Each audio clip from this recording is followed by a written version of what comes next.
Sinigang sa kamatis ang tirada ng madi mo ngayon. Dahil walang sinigang ang madi mo. Ngayon ko lang na-discover, madi, na pwede palang gawing sinigang ang kamatis. Dahon ng repolyo para may konting tamis. Dahil papagbago ang panahon, gagawa na naman tayo ng juice, pero may konting twist. Dudukot lang tayo dito ng dahon ng oregano sa gilid ng biranda ni Maring Margie. Madi, gabi na nandudukot ka pa. 7 na piraso ang dahon ng oregano. Binilang talaga ito ng madi mo habang pinipitas. Hugasan lang ng mabuti, madi, para mawala ang alikabok. Saka naman natin ihalo sa ating kalamansi juice. Palalamigin. Yummy? Maapi ka? Mm-mm.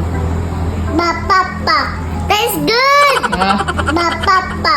That's good. ah. That's good. Ba?